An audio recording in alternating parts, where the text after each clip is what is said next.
Merhabalar arkadaşlar, kanalıma, videoma hoş geldiniz.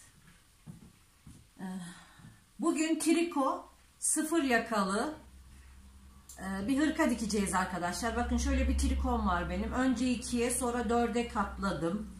Şu şekilde kapalı kenarlar benim önümde ve hemen trikomuzun kesimine, çizimine başlıyoruz arkadaşlar. Evet, ben ölçülerimi aldım, ayarladım ve kesime başlıyoruz. Şimdi her zamanki gibi kumaşımın üzerini düzeltiyorum. Şu şekilde altta bakın eğrilikler mutlaka oluyor kumaşlarda. Şöyle kumaş üstünü temizliyoruz. Çizgi taşıyla çiziyorum. Daha net gözüksün diye. Evet. Şimdi ensemi 9 santim yapıyorum. Omuz 13 santim. Omuz düşüklüğünü 2,5 santim yapıyorum. Ense düşüklüğü 3 santim. 1-2 santim düz gittikten sonra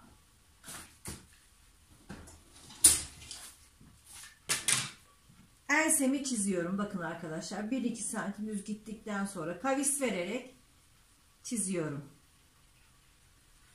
Evet.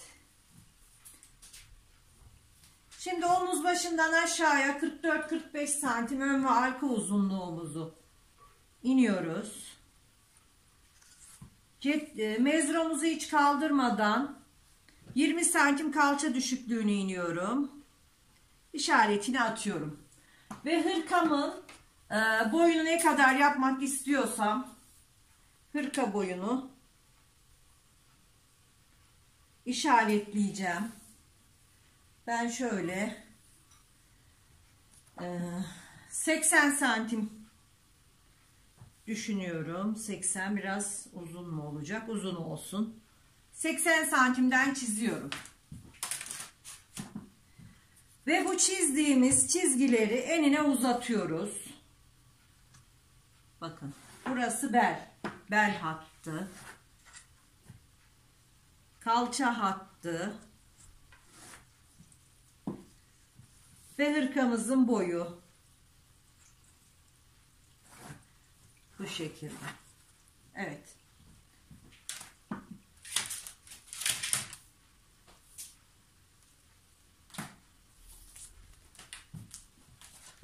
Omzu da çiziyorum. Omzumuzu belirleyelim.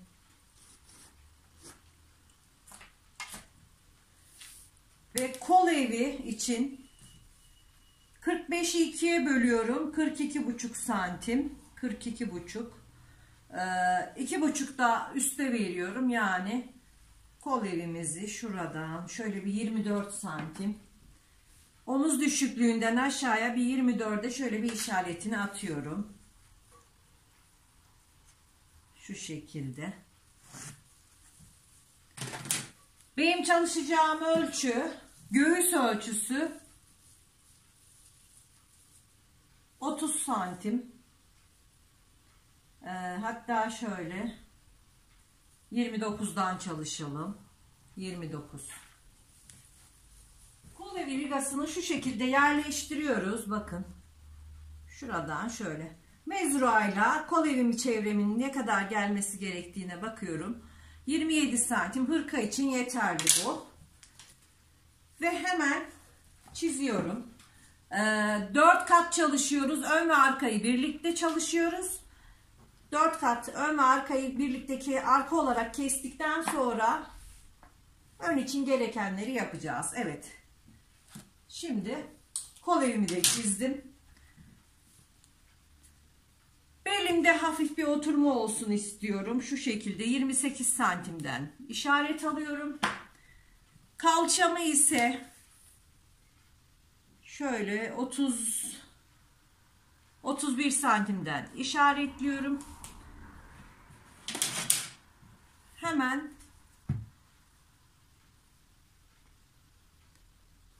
Beli çiziyorum, bel hattını. Riga cetvelini çeviriyorum. Şu şekilde baseni çiziyorum. Ve bu çizgiyi gelişine göre düz bir şekilde açma yapmadan iniyorum aşağıya. Evet. Gördüğünüz gibi arka bedenimiz çıktı. Arka olarak çalışıyoruz. Ve hemen birer santim dikiş payı vererek kesiyorum hırkamı. 4 katını birden kesiyorum. Kumaşım biraz kalın.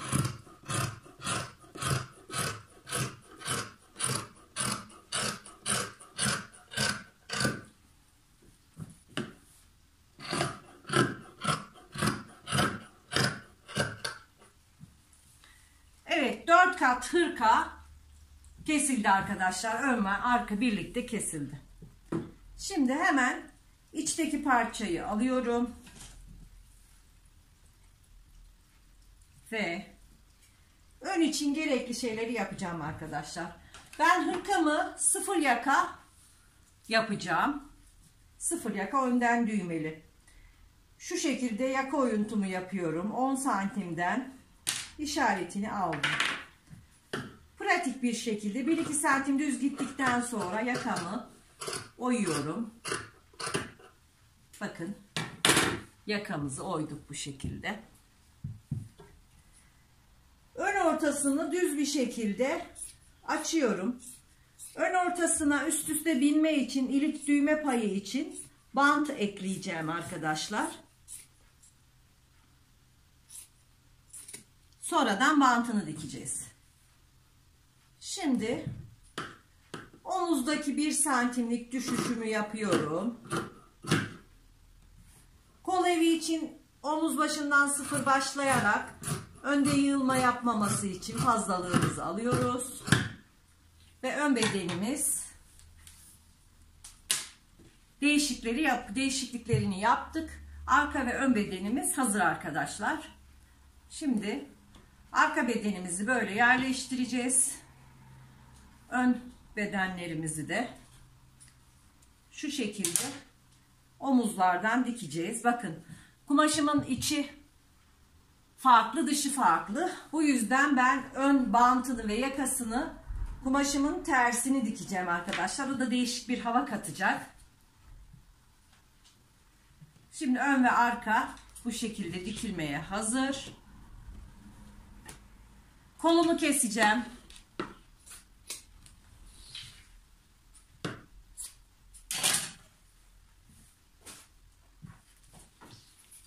Şimdi pazı ölçüsüne göre kumaşımızı katlıyoruz. Ben hırka olduğu için pazımı 24 olarak kullanacağım. Dış giyim olduğu için. Şu şekilde 24'ü verecek şekilde kumaşımızı katlıyoruz. Yani kolumuzun en geniş yeri pazı olduğu için en geniş yerine göre katlayacağız. Şu şekilde 4 kat yapıyorum.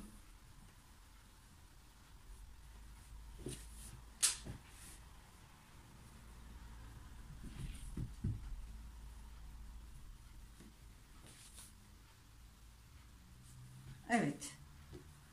Kolumuzu verecektir bu kumaş. Kol tepe yüksekliğinin nasıl hesaplandığını biliyoruz. Önceki videolarda hep göstermiştim. Arka ve ön kol evi çevresini ölçüp 3'e bölüyoruz ve kol tepe yüksekliğini buluyoruz. Şimdi kol içinde buradan kumaşımızı düzenliyoruz. Şu şekilde. Düz olarak çiziyorum. Kol tepe yüksekliğim 17 santim. Şöyle 17'den çiziyorum. Hemen. Kol boyumuzu işaretliyoruz. Kol boyumu 65'ten çalışıyorum.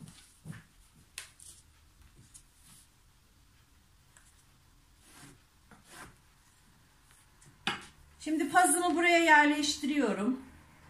Koltepe yüksekliği çizgime pazımızı şöyle 24 santim olarak işaretliyorum. Kol tepesinden 1-2 santim düz geldikten sonra pratik bir şekilde kolumuzu çiziyoruz. Kol çizemeyenler varsa ayrıntılı kol çizimleri de var kanalımda, geriye dönük videolarımda. Şimdi manşetimi ise şu şekilde 14 santim yapıyorum. Kol altı çizgimizi de çiziyoruz. Düz cetvelimle çiziyorum. Ve kolunun da 4 kat olarak kesiyorum. Birer santim dikiş payı vererek.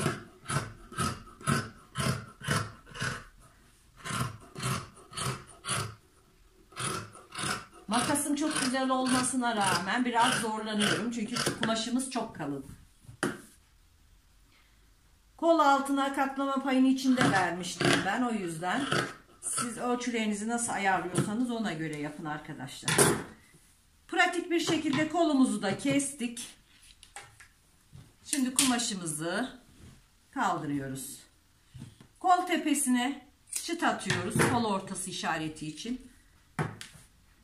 Ve ön değişikliği yapıyoruz. Kolumuzu açıp gördüğünüz gibi ön olarak kestik burayı arkadaşlar. Buraya bir de çıt atıyorum. Ben hırkamın omuzlarını diktim. Kollarını taktım. Bu şekilde gördüğünüz gibi. Yanlarını da kapattım. Bakın hırkamız bu hale aldı. Önüne hiç pay vermediğimiz için önünde tabi açıklık oluştu. Şimdi hırkamızın önünü ölçtük. Ve ön bandını kestik. Bu şekilde ütüledim. İçini yapmak istemiştim ama içi pek hoşuma gitmediği için tekrar kendi rengini bu şekilde bantlarımızı buraya dikeceğiz arkadaşlar öncelikle. Bantlarımı diktikten sonra da yaka için şu şekilde bant hazırladım. Bunu buraya diktikten sonra da yakamı bu şekilde buraya dolanacağım.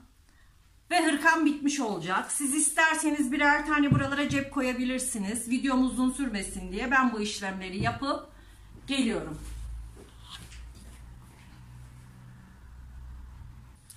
Evet arkadaşlar, bu da hırkamın bitmiş hali. Gördüğünüz gibi pratik kesimle çok güzel şık triko bir hırka diktik arkadaşlar.